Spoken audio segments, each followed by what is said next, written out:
చేతిలో సామాజిక అస్త్రం number one number one.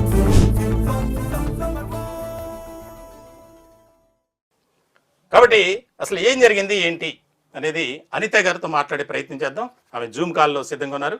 Anitha గారు, అనిత గారు నమస్తే. నమస్తే అండి. ఎలా ఉంది ఆరోగ్యం, ఎలా ఉంది మీకు? చాలా నీరసంగా ఉందండి, పైకి లేస్తుంటే కళ్ళు తిరుగుతున్నట్టుంది. అసలు ఎందుకు మీరు అంటే డ్యూటీలో ఉన్నారు? డ్యూటీలో 23వ తారీఖున జరిగింది ఇది? అవునండి. 23వ తారీఖు నైట్, అంటే నైట్ డ్యూటీకి వెళ్ళారు ఆ రోజు మీరు? అవునండి. ఎందుకు మీరు మోతాదు మించి టాబ్లెట్స్ వేసుకోవడం జరిగింది? ఎందుకు నేను ఇక్కడి నుంచి వెళ్ళిపోవాలి, ఈ లోకం నుంచే దూరంగా వెళ్ళిపోవాలని ఆలోచన ఎందుకు కలిగింది అసలు? రోజు అంటే చాలా ప్రెషర్ ఎక్కువైపోయిందండి. ఆ రోజు ఉదయం ముందు రోజు డ్యూటీలో ఉండగానే డిస్ట్రిక్ట్ ఆఫీస్ నుంచి ఫోన్లు చేశారండి. ఫోన్లు చేసి మీరు ఎక్స్ప్లెనేషన్ 13వ తారీఖు మెమో తీసుకెళ్లారు, దానికి ఎక్స్ప్లెనేషన్ ఇవ్వలేదు అంటే, అదేంటి సార్ 17వ తారీఖు నేను వచ్చి ఎక్స్ప్లెనేషన్ ఇచ్చానండి అంటే, ఎవరికి ఇచ్చావు నువ్వు, ఎవరికి కనిపించావు, మాకు నీ ఎక్స్ప్లెనేషన్ మాకు ఇవ్వలేదు, నువ్వు ఇచ్చావు అది అంటే, లేదండి నేను వచ్చి ఇచ్చాను కదా సార్ మీకు అంటే, లేదు నువ్వు ఇవ్వలేదు, నువ్వు ఇమ్మీడియట్ గా వచ్చి ఎక్స్ప్లెనేషన్ ఇవ్వకపోతే, సార్ కనిపించకపోతే నీ మీద లీగల్ గా యాక్షన్ తీసుకుంటాము, నేను సస్పెండ్ చేస్తాము చెప్పి ఫోన్ చేశాను. స్లీపింగ్ డ్యూటీలో ఉన్నాను. గురువారం 22 6:30-7 చేశారండి. నాకు టెన్షన్ వచ్చేసింది, ఏం చేయాలో అర్థం కాలేదు. మా వారు చేసి ఇట్లా ఫోన్ చేశారు, అర్జెంట్ గా రమ్మన్నారు, మొన్న వెళ్ళి ఇచ్చొచ్చాను కదా 17వ తారీఖు, ఇవ్వలేదు అంటున్నారు, నాకేం తెలియట్లేదు, ఇచ్చినా కూడా ఇవ్వలేదు అంటున్నారు కదా, ఏం చేస్తున్నారో నాకు అర్థం కావట్లేదు, నా వెనకాల పని చేయలేదని మెమోలు ఇస్తున్నారు, అక్కడేమో లోనేమో ఎక్స్ప్లెనేషన్ ఇచ్చినా కూడా ఇవ్వలేదు అంటున్నారు, అసలు ఏం జరుగుతుంది అర్థం కావట్లేదని ఫోన్ చేసి ఆయనతో చెప్పాను. సర్లే కంగారు, రేపు పొద్దున్న వెళ్దాంలే అని చెప్పి ఆ రోజు వచ్చేసాను ఇంటికి. నైట్ ఈవినింగ్ డ్యూటీ తీసుకుని తెల్లారి పొద్దున్న 10 గంటలకు అట్లా బయలుదేరి ఇంటి దగ్గర నుంచి మచిలీపట్నం వెళ్ళామండి, నేను మా వారు మా మామయ్య. వెళ్తే ఉదయం 12 గంటలకు ఆ టైంలో 1 గంటకి సార్తో మాట్లాడిచ్చారు. చెప్పుకున్నామని సార్కి నా దగ్గర ఉన్న నాకు ఇచ్చిన మెమోల్ తాలూకా ప్రూఫ్లు అవి తీసుకెళ్లానండి. ఈ పేషెంట్ కి చేయలేదు, నెగ్లిజెన్సీగా ఉంది, డ్యూటీ టైంలో నెగ్లెక్ట్ గా ఉంది, పేషెంట్ కేర్ ఇవ్వలేదు అని ఒక మెమో ఇచ్చారండి. దానికి సంబంధించి ఆ రోజు 30వ తారీఖు ఏం జరిగిందంటే, మేడము ప్రైవేట్ డ్రగ్ రాశారండి ఓపీ స్లిప్ మీద. ప్రైవేట్ మేడం మన దాంట్లో లేదు కదా, అది అలా రాయకూడదు కదా అంటే, ఆవిడ నీకెందుకు, నేను రాస్తాను, నేను అయ్యే రాస్తాను, మన దగ్గర ఉన్నాయి చెయ్యి, లేదా వాళ్ళు బయట నుంచి అది ఇది అన్నారు. ఎవరండి మీతో అలా మాట్లాడింది? ఎవరు? మెడికల్ ఆఫీసరా? డాక్టర్ గారేనండి. మీకు అంటే మీ పిహెచ్సికి సంబంధించి ఎవరు? ఆవిడ పేరు డాక్టర్ సాయి శరణ్య గారండి. ఆ పేషెంట్ కి అదే ఇంజెక్షన్ ప్రైవేట్ ఇది రాశారని చెప్పేసి నేను ఒక 5 నిమిషాలు ఆలోచించాను. ఈ లోపు ఓపీ డ్యూటీ కూడా మాదే కాబట్టి ఓపీలో పేషెంట్స్ రావడం, ఈహెచ్ఆర్ చేయడం, ట్యాబ్ లో ఈహెచ్ ఎంటర్ చేస్తామండి. ఈహెచ్ఆర్ అక్కడ ఒక 5 నిమిషాలు లేట్ అయింది. మేడం పిలిచేసి, పేషెంట్స్ అందరూ ఉన్నారు, స్టాఫ్ అందరూ ఉన్నారు, ఏంటి నువ్వు ఫోన్ చూసుకుంటున్నావు, నేను ఈహెచ్ఆర్ చేస్తున్నానండి, ఫోన్ చూసుకుంటున్నావు, పేషెంట్ కి ఇంజెక్షన్ చేయకోకుండా ఏం చేస్తున్నావు, గట్టి గట్టిగా వచ్చేసారండి. హాస్పిటల్లో స్టాఫ్ పేషెంట్లు ఉన్నారు, అందరూ ఉన్నారు, పట్టించుకోవా, నీ ఇష్టం వచ్చినట్టు చేస్తున్నావు అది ఇది అని చెప్పేసి అక్కడే గట్టి గట్టిగా అరిచేసారు. నెమ్మదిగా పిలిచి చెప్పడం, స్టాఫే తోటి స్టాఫే కదా, ఎందుకు లేట్ అయింది ఏంటి అని అడగడం, అది ఏం లేదండి, గట్టి గట్టిగా అరిచేసారు. లేదు మేడం 2 నిమిషాలే, ఓపీలో పేషెంట్స్ వస్తున్నారు మేడం అని నేను చెప్తున్నా కూడా మేడం వినిపించుకోవట్లా. ఇదిగోండి రోజు నేను పేషెంట్ కి 4 సార్లు బీపీ చూసాను. 10:30కి పేషెంట్ వచ్చాడు, 10:50కి పేషెంట్ వచ్చాడు, అక్కడి నుంచి హాఫ్ అన్ అవర్ ఇంటర్వెల్స్ లో నేను బీపీ చూసాను. ఓకే. చూసినా కూడా ఇదే పేషెంట్ ని నేను పట్టించుకోలేదని నాకు మెమో ఇచ్చారు.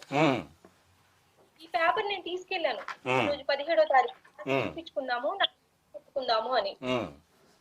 కనీసం ఏమైంది, ఎందుకు జరుగుతుంది అని నా బాధ చెప్పుకునే అవకాశం కూడా లేకుండా పోయిందండి అక్కడ. మరి ఇక్కడ నుంచి మా మేడం గారు ఏం కంప్లైంట్ చేశారో నాకు తెలియదు. 7 రోజులు డ్యూటీ చేశాను నేను. 7 రోజులు డ్యూటీ నాకు వీక్ ఆఫ్ ఇవ్వరంట. నేను తీసుకొని ఎంజాయ్ చేయడానికి ఆడుకోవడానికి కాదు కదండి అడిగింది. బాబు health checkup madam, week off నేను హెల్త్ చెకప్ కి వెళ్ళాలి, టీబీ మెడిసిన్ వాడుతున్నాను అని ఫైల్ చూపించాను. అంతకు ముందు కూడా మేడం కి తెలుసు మెడిసిన్ వాడుతున్నాడని. బాబు అంతా తెలుసు, ఆవిడకి హిస్టరీ అంతా తెలుసు, ఇన్ఫెక్షన్ వచ్చిందని. ఆ విషయం చెప్పిన ఇంకో స్టాఫ్ నైట్ డ్యూటీలో ఉంది, ఆవిడ 5 రోజులు డ్యూటీ ఉంది, ఆవిడికి డే ఆఫ్ ఇవ్వాలి, నీకు ఇవ్వను, తర్వాత ఇస్తాను, ఇప్పుడు చెప్పను, చెప్తా ఇప్పుడు ఎప్పుడు ఇస్తానో కూడా చెప్పను నీకు, నువ్వైతే రావాల్సిందే ఈ రోజు అని అన్నారు. రేపు అంటే అడిగాను, 10వ తారీఖు రమ్మని డ్యూటీకి. రాలేను మేడం, బాబుని చూసుకోవాలి, హాస్పిటల్కి వెళ్ళాలి, ప్లీజ్ మేడం అని చెప్పేసి చాలా సేపు రిక్వెస్ట్ చేసి ఆవిడ పట్టించుకోలేదు. వెళ్ళిపో, ముందు నాతో మాట్లాడొద్దు, ఇదే మాట. ఏదన్నా నేను బాగా చెప్పుకుందాం అన్నా కూడా ఆవిడ వినిపించుకో, ఒక్క కూడా మాట్లాడదు. ఏదైనా సరే నువ్వు వినద్దు, నువ్వు మాట్లాడద్దు, నువ్వు ఆర్గ్యుమెంట్ పెంచవద్దు, నువ్వు డిస్కస్ చేయి, వెళ్ళిపో ముందు బయటికి. డోర్ ఎక్స్క్యూజ్ మీ అని అడిగినా కూడా ఇప్పుడు మాట్లాడు నీతో, వెళ్ళిపో బయటికి.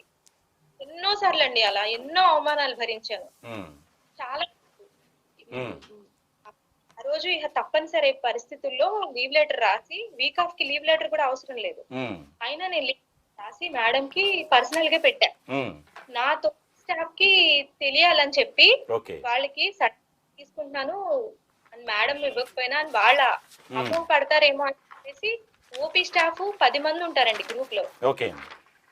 స్టాఫ్ మొత్తం 35 మంది ఉన్న గ్రూప్ లో కాకుండా ఓన్లీ ఓపీ డ్యూటీ స్టాఫ్ ఉన్న గ్రూప్ లో 10 మంది ఉన్న గ్రూప్ లోనే నేను ఆ లెటర్ పెట్టానండి. ఆ లీవ్ లెటర్ వదిలేసాను. నేను మేడం కి పర్సనల్ గా మెసేజ్ పెట్టాను, మేడం అర్థం చేసుకోండి మేడం, బాబుకి వెళ్ళాలి, అర్థం చేసుకోండి మేడం, దయచేసి రిక్వెస్ట్ ని యాక్సెప్ట్ చేయండి మేడం అని చెప్పి పెట్టాను. పెట్టిన ఆవిడ పర్సనల్ గా మెసేజ్ చేయకుండా గ్రూప్ లో మెసేజ్ చేశారు, నాకు రిప్లై ఇచ్చారు గ్రూప్ లో. మేడం రిప్లై ఇచ్చారు కదా అని చెప్పేసి నేను కూడా గ్రూప్ లో మేడం అర్థం చేసుకోండి మేడం, ప్లీజ్ మేడం అని చెప్పి గ్రూప్ లో నేను కూడా చాట్ చేశాను. ఆవిడ గ్రూప్ లో పెట్టారు కాబట్టి మీరు కూడా గ్రూప్ లోనే రిప్లై ఇచ్చారు. నేను పర్సనల్ గా మేడం కి చాట్ చేస్తే మేడం గ్రూప్ లో రిప్లై ఇచ్చారు నాకు. సర్లే అని నేను రిప్లై ఇచ్చాను గ్రూప్ లోనే. కూడా నాకు షోకాజ్ నోటీస్ ఇచ్చారండి, మెమో ఇచ్చారు, గ్రూప్ లో నువ్వు చాట్ చేస్తావా అని. మరి ఆవిడే కదా ఇప్పుడు మీరు పర్సనల్ గా ఆవిడకి పెట్టారు, పెట్టినప్పుడు మీకు పర్సనల్ గా రిప్లై ఇస్తే సరిపోయేది. మరి ఆవిడ గ్రూప్ లో పెట్టారు కాబట్టి మీరు గ్రూప్ లో పెట్టారు కదా. గ్రూప్ లోనే పెట్టా, మేడం రిప్లై ఇచ్చాకే నేను గ్రూప్ లో పెట్టా. కూడా ఉంది నా దగ్గర వాట్సాప్ లో, ఇది చాటింగ్ అదంతా ఉంది, కావాలంటే చెక్ చేసుకో. నేను ఆఫీస్ కి కూడా చాలా నమ్మకంతో వెళ్ళాను. నేను ఏదైతే డ్యూటీస్ వేస్తున్నారో చెయ్యట్లేదు, అగెనిస్ట్ గా ఇస్తున్నారని చెప్పి డ్యూటీ రోస్టర్ ఎఫ్ఆర్ఎస్ చెక్ చేసుకోండి, నా ఏ ఉంటే నేను అప్పటికప్పుడే ఏ పనిష్మెంట్ ఇచ్చినా నేను తీసుకుంటానండి అని సార్తో చెప్తానే వెళ్ళా. నేను 2 నెలలు స్టార్ట్ అయింది. మేడం ని ఇట్లాగే ఒక రోజు క్యాజువల్ లీవ్ అడుగుతున్నాను, బాబు అది కూడా బాబు చెకప్ కోసమే అడుగుతున్నాను. నవంబర్ నెలలో చెకప్ కోసం అడుగుతుంటే మేడం ని ఇప్పుడు లీవ్స్ ఇచ్చే పొజిషన్ లో లేము, ఎవరికి లీవ్స్ ఇవ్వట్లేదు అని అన్నారు. అయితే ముందు రోజు ఎల్టీ గారికి, ఆ రోజు ఎఫ్ఎన్ఓ గారికి లీవ్ ఇచ్చారు, ఆల్రెడీ ఇచ్చారు. నాకు అంటున్నారు ఈ వారంలో అయితే ఎవరికి లీవ్స్ అయితే ఇవ్వం మీరు మాకు అంటున్నారు. మేడం ఇది ఎమర్జెన్సీ, హెల్త్ చెకప్ కి వెళ్ళాలి, మీకు కూడా తెలుసు కదా, బాబు చెకప్ కి వెళ్ళాలి, నాకు కావాలి మేడం లీవ్ అంటే నేను అన్నారు. సరే మేడం ఒక పర్మిషన్ ఇవ్వండి, వస్తాను, విజయవాడ మళ్ళీ అక్కడి నుంచి ఇక్కడికి రావాలి కదా, 2-3 అవర్స్ జర్నీ కదా, పర్మిషన్ ఇవ్వండి అన్నాను. హాఫ్ డే పర్మిషన్ చేయాల. కొన్ని 2 గంటల మేడం 2 గంటలన్నా ఇవ్వండి పర్మిషన్, నేను వెళ్ళి చూపించుకొని వస్తాను అన్నా. అని కూడా చెయ్యట్లేదు. 4 రోజులు మందులు వాడకపోతే ఏం కాదులే అని ఎంత దారుణంగా మాట్లాడారంటే, ఆ మాటకి నాకు అక్కడికక్కడే ఏంటి కాంట్రాక్ట్ ఉద్యోగం చేస్తుంటే ఇన్ని అవమానాలు ఎదురవుతాయా? అదే రెగ్యులర్ అయితే వాళ్ళకి చాలా లీవ్స్ ఉంటాయి, వాళ్ళు చేసే మేము కూడా చేస్తున్నాం కదా, ఎక్కడ తేడా చూపిస్తున్నారు మా మీద, ఏమైంది అని చాలా ఆలోచించానండి. అదేంటి మేడం అలా మాట్లాడుతున్నారు అని ఒక మాట అనబోయాను, అసలు నేనేం అనలేదు మేడం అప్పటికి. ఈ లోపు థియేటర్ గారు అని ఉన్నారండి మా హాస్పిటల్లో, గారు సిహెచ్ గారు, ఆవిడ ఇన్వాల్వ్ వెంటనే వచ్చేసారు. ఆవిడ ఇద్దరు మాట్లాడుతున్నాను, నేను నా పర్సనల్ బాగుంటున్నాను నేను. ఆవిడ ఇన్వాల్వ్ ఏంటి మెడికల్ ఆఫీసర్ అలా మాట్లాడతావా, ఇలా మాట్లాడతావా, ఎంత ధైర్యం నీకు, స్టాఫ్ నర్సు నువ్వు, వచ్చి నైట్ డ్యూటీ నిద్రపోయి వెళ్తారు, వాళ్ళ మీద కూర్చొని గంతులు తీసుకుంటారు మీరు, అటు ఇటు గంతులు ఆడుకుంటా పాడుకుంటా డ్యూటీ చేసుకొని వెళ్తారు మీరు, అసలు నీ పొజిషన్ ఏంటి, నువ్వేంటి అని ఇష్టం వచ్చినట్టు మాట్లాడేశారండి. ఒక రకమైన లాంగ్వేజ్ లో మాట్లాడారు, నాకు కూడా రావట్లేదు. మాట్లాడేసరికి అన్ని మాటలు అనేసరికి నాకు ఆక్రోషం ఆగలేదండి. మేడం నేనేం సంతకాలు పెట్టుకొని వెళ్ళట్లేదు మీలాగా డ్యూటీకి, నా క్యాజువల్ కోసం నేను అడుగుతున్నాను, మీకేంటి సంబంధం మధ్యలో అన్నానండి. అదొక్క మాట అన్నానండి. ఆవిడ సంతకం వెళ్తే నాకెందుకండి, ఆవిడొచ్చి డ్యూటీలో నిద్రపోతే నాకెందుకు, ఆవిడొచ్చి యూట్యూబ్ లో క్లాసులు సంగీతం క్లాసులు అవన్నీ వింటే నాకెందుకండి, పొరపాటు చేశారు, తప్పైపోయిందండి. ఆవిడకి క్షమాపణ అడుగుతున్నాను నేను లైవ్ లో. నేను అంటే కాదండి, ఎవరి గురించి మీరు మాట్లాడారు ఇప్పుడు? డాక్టర్ డ్యూటీ మన మెడికల్ ఆఫీసర్ గురించా? సిహెచ్ వాణిశ్రీ గారు, హెల్త్ ఎడ్యుకేటర్ గారు. ఓకే, ఆవిడ గురించి. ఇవన్నీ చేస్తున్నారని చెప్పేసి నేను ఏ రోజు 3 సంవత్సరాల్లో ఏ రోజు నేను ఎత్తలేదండి. అసలు పక్క వాళ్ళ డ్యూటీ నేను తలోంచి చూడను, నా డ్యూటీ నేను చేసుకుంటాను. సిహెచ్సిలోకి వచ్చి గానీ ఊళ్ళో గానీ ఎంక్వైరీ చేసుకోండి, నేను ఇక్కడే ఉంటాను. నా గురించి ఏదైనా తప్పుగా చెప్తే ఇప్పటికిప్పుడు ఏ పనిష్మెంట్ ఇచ్చి తీసుకోవడానికి నేను రెడీగా ఉన్నాను. ఓకే, లేదులేమ్మా, మీ గురించి మేము పరిశీలనలో తేలింది ఒకటే విషయం ఏంటంటే, మీరు ఖచ్చితంగా ఎంతో ఒక చిత్తశుద్ధితో పనిచేస్తారు అనేది మాకు తెలిసిన తర్వాతే మీతో ఈ లైవ్ కార్యక్రమం పెట్టడం. ఎందుకనంటే ఈరోజు ఏ రకమైనటువంటి పరిస్థితుల్లోకి వెళ్ళిపోయారు అనేది మనం అర్థం చేసుకోవచ్చు. ముఖ్యంగా ఇది చాలా కీలకమైనటువంటి పరిణామంగా మనం భావించాలి. మీతో మాట్లాడటానికి షమీమా బేగం గారు స్టాఫ్ నర్సు, ఆవిడ గవర్నమెంట్ నర్సుగా పనిచేస్తున్నారు. ఆవిడతో మాట్లాడే ప్రయత్నం చేద్దాం. కాళ్ళు ఇందాక కలిసి మళ్ళీ డిస్కనెక్ట్ అయింది. మీతో మాట్లాడటానికి చాలామంది సిద్ధంగా ఉన్నారు, ఎందుకంటే ఈ పరిస్థితులు ఎవరికి రాకూడదు. మీరు ఒకసారి అలా లైన్లో ఉంటే కనుక మీరు ముఖ్యమైనటువంటి అంశంగా దీన్ని తీసుకోవాలి. మనం ఏదైతే మీరు వాళ్ళతో మాట్లాడినటువంటి ఆ ఆడియోస్ కూడా మా దగ్గర ఉన్నాయి. చాలా కీలకమైనటువంటి అంశంగానే ఇది చూడాలి. సామాజిక బాధ్యతగా ఒక సెన్సిటివ్ ఇష్యూగా మనం తీసుకోవాలి. కాబట్టి ప్రతి ఒక్కరిది బాధ్యత.